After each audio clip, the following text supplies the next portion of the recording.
राज्यातील सहकारी संस्थांच्या निवडणुका पुढे ढकलल्या. निवडणुका 30 सप्टेंबर पर्यंत पुढे ढकलल्या. अतिवृष्टीमुळे सहकार विभागाचा निर्णय.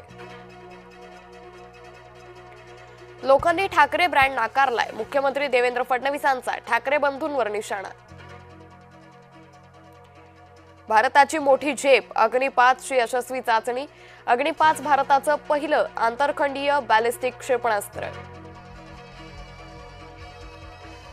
लोकसभेत राजकारणाचे गुन्हेगारीकरण राखण्यासाठी विधेयक सादर करताना गदारोळ. गृहमंत्री अमित शहांवर भिरकावले कागद. ठाण्यात ठाकरे गटाला गळती कायम. केडीएमसीच्या 3 नगरसेवकांनी केला शिवसेनेत प्रवेश. पालघर जवळ 3 बोटी बुडाल्या. गुजरातच्या अमरेली, जाफराबाद आणि सोमनाथ जवळ घडली दुर्घटना. वादळी वाऱ्यांमुळे समुद्र खवळल्यानं बोट दुर्घटना. जय महाराष्ट्राच्या बातमीचा इम्पॅक्ट. बुलढाण्यातील 11,000 झाडांची कत्तल प्रकरण. विनापरवानगी झाडं कापणाऱ्यांवर कायदेशीर कारवाई होणार. संसदेत 130वी घटना दुरुस्ती. राजकारणाचं गुन्हेगारीकरण थांबवण्यासाठी ठोस पाऊल. जळगावात एकाच कुटुंबातील 5 जणांचा मृत्यू. शेतातील विजेचा धक्का लागून 5 जणांचा मृत्यू. राज्यात 20,12,000 हेक्टर क्षेत्रावरील पिकांचं नुकसान. कृषी विभागाकडून प्राथमिक अंदाज जाहीर. भर पावसात कृषी मंत्री दत्तात्रय भरणे शेतकऱ्यांच्या बांधावर. कृषी मंत्र्यांकडून नांदेडमध्ये शेती नुकसानीची पाहणी. वर्ध्यात भीषण अपघात. 3घांचा जागीच मृत्यू. भरधाव कारनं घेतली पलटी.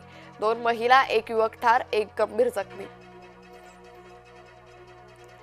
तरफ्याच्या मदतीनं पुरातून शेतकऱ्यांचा प्रवास. पैनगंगा नदीला पूर. शेतकऱ्यांचा जीव धोक्यात घालून प्रवास.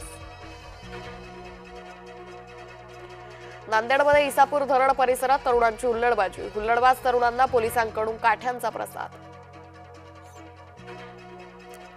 पनवेल महानगरपालिकेचा ढिसाळ कारभार. पूरग्रस्तांना दिलेल्या नाश्त्यामध्ये आढळल्या अळ्या.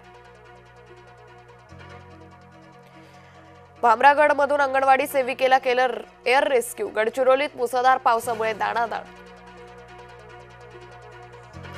भारतीय क्रिकेट संघाच्या प्रायोजक ड्रीम 11वर बंदीची शक्यता. रमी आणि पोकरवरही बंदीची तयारी. लोकसभेत ऑनलाईन गेमिंग विधेयक सादर. दिल्लीत 3 मजली इमारत कोसळून 3 जणांचा मृत्यू. दयागंजमधील घटना. जखमींवर उपचार सुरू. दिल्लीच्या मुख्यमंत्र्यांवरील हल्ल्याचं राजकारण. काँग्रेसकडून हल्ला झालाच नसल्याचा दावा.